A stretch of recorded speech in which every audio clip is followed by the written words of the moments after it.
Halo semuanya, di video kali ini kami akan membahas mengenai salah satu kasus yang diambil dari kisah nyata, yaitu Just for Fit Incorporate.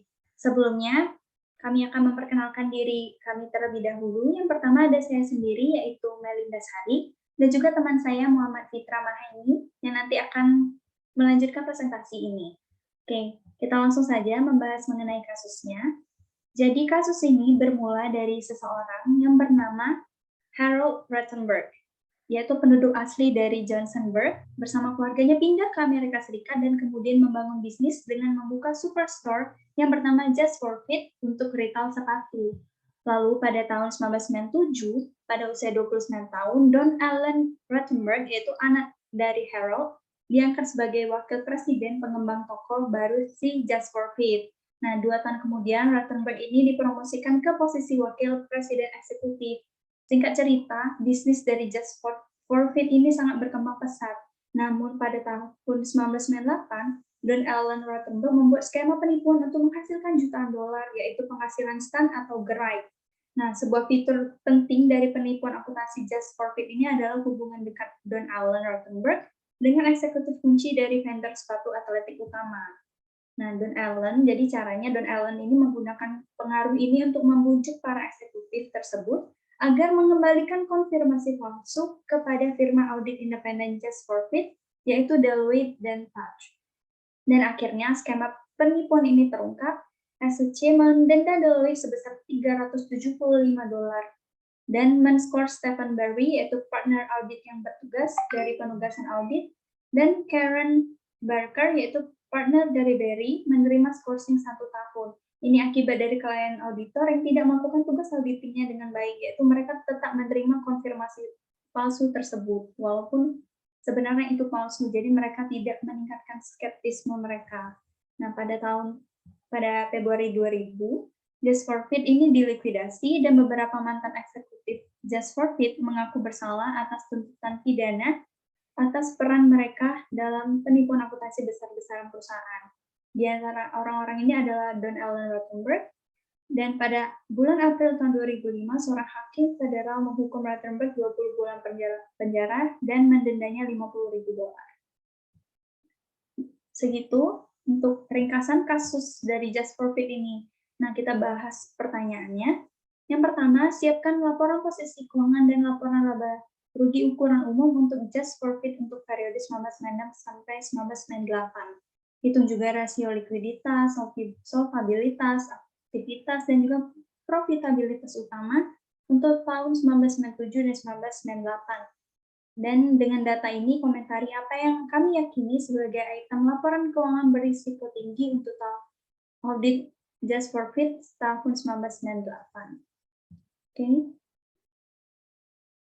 Nah, ini jadi di dalam kasus ini ada disediakan data laporan keuangan. Berikut merupakan laporan posisi keuangan yang telah kami susun. Jadi untuk total aset dan juga total liabilitas dan total ekuitasnya pada tahun 1997 itu 375.834, tahun 1998 tanpa 8352, dan juga tahun 1999 itu 689.396. Oke, nanti kita bahas mengenai analisisnya. Dan ini laporan laba ruginya. Bisa dilihat terlebih dahulu.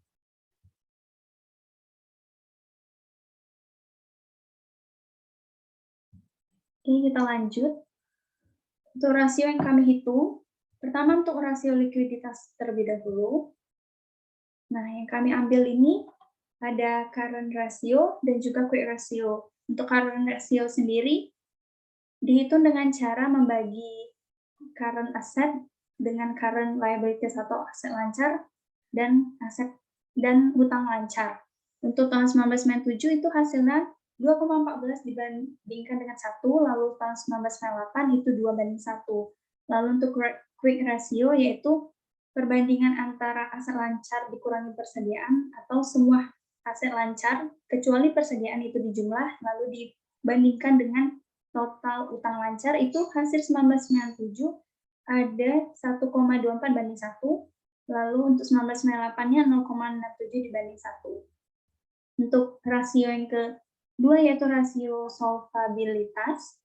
Yang kami ambil itu debt to asset sama times interest earned. Nah, debt to asset itu cara ngitungnya total dari semua utang dibandingkan dengan total aset. Jadi untuk tahun 1997 itu hasilnya 0,42 banding 1, untuk 1998 0,40 banding 1, dan untuk times interest earned itu diperoleh dari earning before tax ditambah interest expense dibandingkan dengan interest expense, itu hasilnya 30,74 untuk tahun 1997 dan untuk tahun 1998 itu 24,67.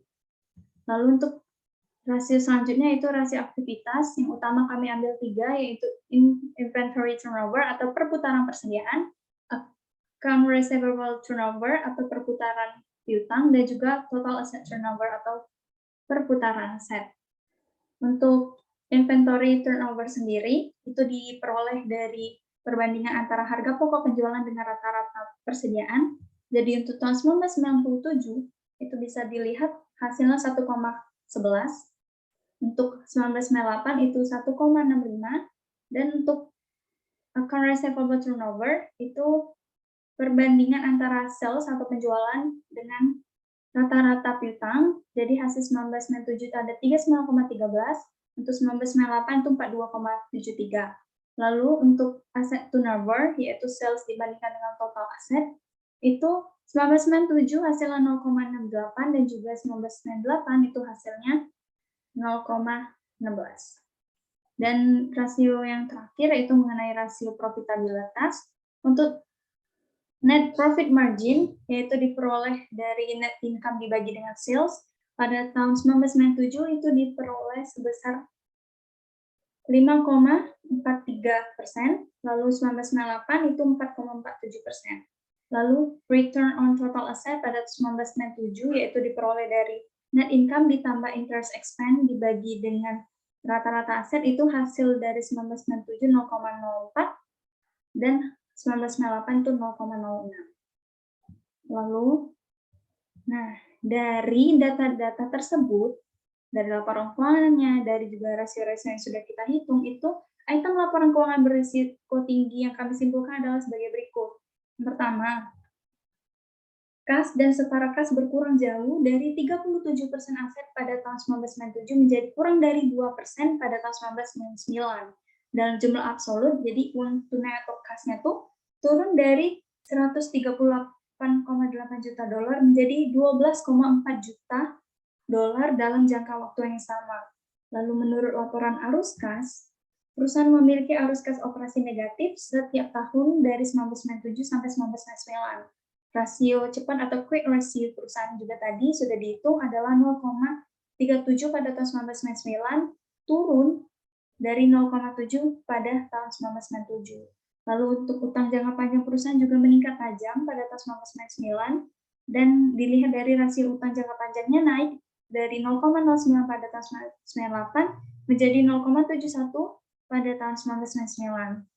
Lanjut, untuk persediaannya meningkat dari 35,5% aset pada 1997 menjadi 58% aset pada tahun 1999. Bukankah sangat mencurigakan? Lalu persediaannya tumbuh jauh lebih tinggi daripada item laporan lainnya. Lalu usia persediaan berubah dari 218 hari menjadi 241 hari dari 1998 ke 1999, sehingga meningkat kekhawatiran tentang masalah keusahaan. Dan sementara margin kotor perusahaan tetap relatif stabil pada tahun 1997 sampai 1999. Hal ini tampak mencurigakan karena banyak rasio keuangan perusahaan memburuk selama jangka waktu yang sama, sementara margin kotornya tetap stabil.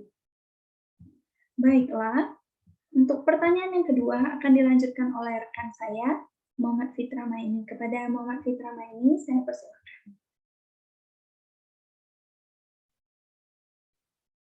Baiklah, terima kasih kepada Melinda Sari atas kesempatannya. Di sini saya akan melanjutkan penjelasan terkait dengan pertanyaan dari soal untuk kasus Just for Fit Incorporate ini tadi. Jadi, Untuk pertanyaan kedua, di sini kita diposisikan di mana Just for Fit ini kan diketahui bahwa mengoperasikan toko retail yang sangat besar dan bervolume tinggi.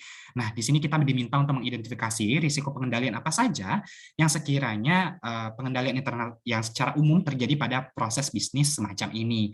Nah, jika dengan begitu, bagaimana seharusnya risiko ini dapat mempengaruhi keputusan perencanaan audit untuk klien pada kasus Just for Fit Incorporate ini tadi.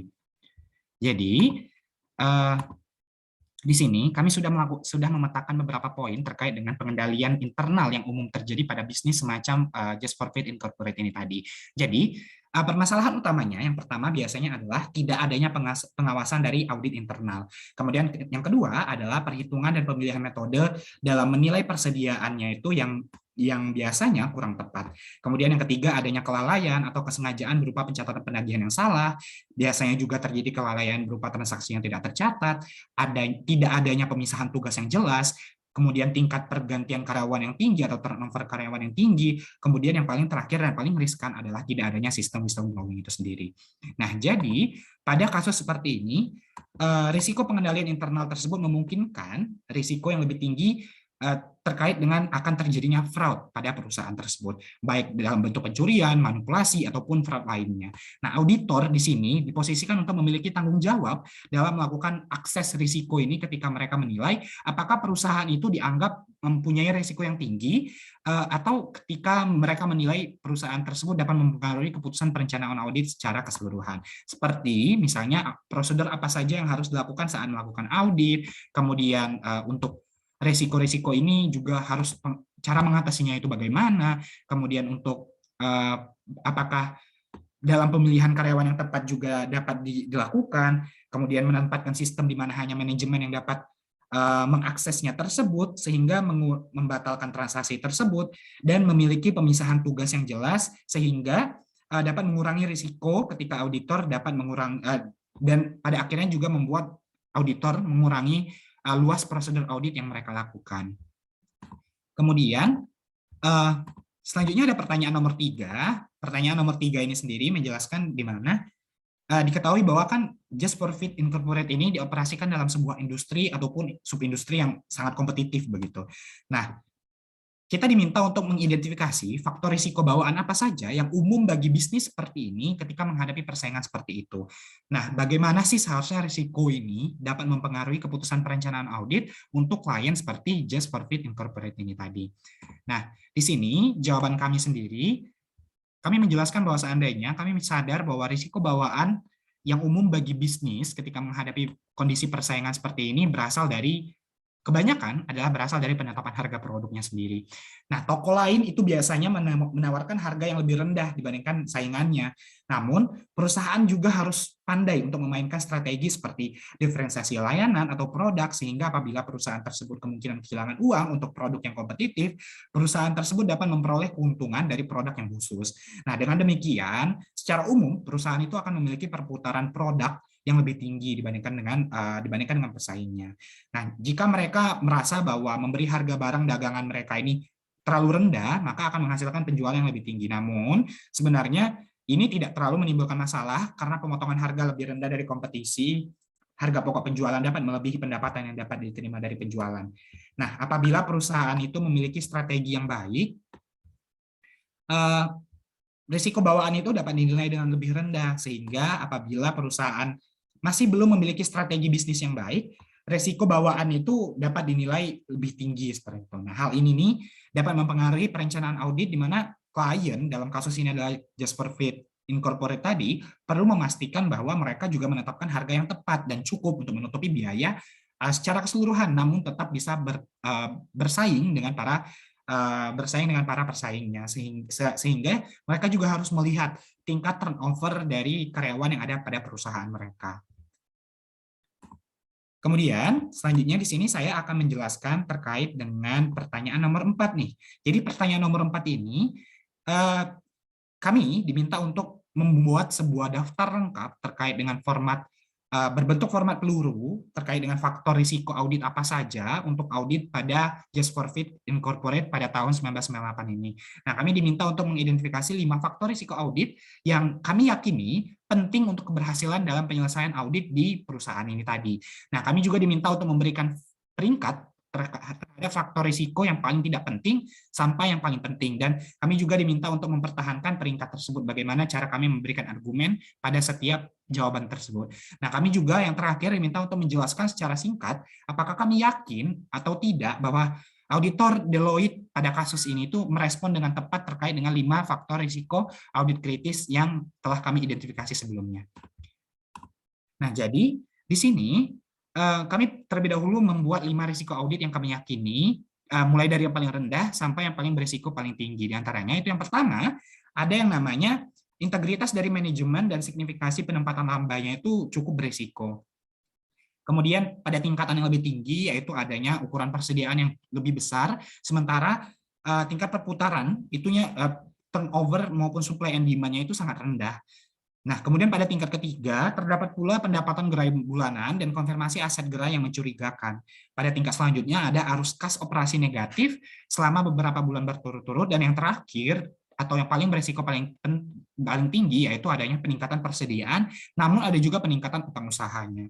Nah, pada situasi seperti ini, kami tidak terlalu yakin bahwa auditor Deloitte itu dapat merespon dengan baik terkait dengan 5 faktor risiko dari audit kritis yang telah kami identifikasi ini. Namun seharusnya kami yakin bahwa auditor itu perlu untuk menyadari bahwa integritas manajemen itu sangat perlu ditelisik ulang dan dipertanyakan, karena jumlah penekanan dari setiap poinnya itu ditempatkan pada laba, karena bagaimanapun juga hal ini terkait dengan pihak manajemen dari perusahaan tersebut secara keseluruhan. Selanjutnya, dan yang terakhir, yaitu pertanyaan nomor 5. Pertanyaan nomor 5 ini, kami diminta untuk memposisikan diri kami pada posisi Thomas Sain dalam kasus Just for Fit Incorporate ini tadi. Nah, kami diminta tanggapan ketika Don Allen Ruthenberg tadi meminta kami untuk mengirimkan konfirmasi palsu kepada Deloitte and Touch selaku auditor pada perusahaan ini. Nah, sebelum menanggapinya, kami juga perlu untuk mengenali pihak-pihak apa saja yang akan terpengaruh pada keputusan kami tersebut. Nah, pada kasus ini, pada situasi ini, kami sudah membuat sebuah analisis. Seperti ini, bisa dilihat bahwa ketika kami diharuskan untuk mengirimkan konfirmasi palsu, kami sadar bahwa hal tersebut bukanlah keputusan yang etis seperti itu.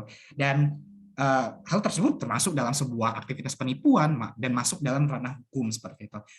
Jadi walaupun perusahaan Just for Fit ini akan terpengaruh apabila tidak ada konfirmasi tersebut, namun pada dasarnya hal ini adalah sebuah etika yang harus dijalankan oleh semua pemilik perusahaan. Terlepas dari semua tersebut, jika Just for Fit akan melakukan pernyataan tersebut, akan timbul opini tidak wajar atas laporan keuangan mereka, dan kami akan menolak untuk mengirimkan konfirmasi palsu tersebut. Karena bagaimanapun konfirmasi palsu juga akan pasti akan mempengaruhi lebih banyak pihak seperti pemegang saham, vendor, bahkan pelanggan, serta akan menimbulkan masalah hukum lebih lanjut dan bahkan bisa merusak reputasi kami sendiri seperti itu. Jadi secara keseluruhan mengirimkan konfirmasi palsu itu saja sudah salah dan akan mempengaruhi hal-hal lainnya terkait dengan proses bisnis maupun dari integritas dari perusahaan tersebut. Jadi kami dengan jelas menolak jika kami di posisi untuk mengirimkan sebuah konfirmasi palsu terhadap klien kami. Baiklah, itu saja untuk penjelasan kami pada kasus Just for Fit Incorporate ini tadi. Sebelumnya kami ucapkan terima kasih untuk telah menonton video kami ini, dan sampai jumpa lagi.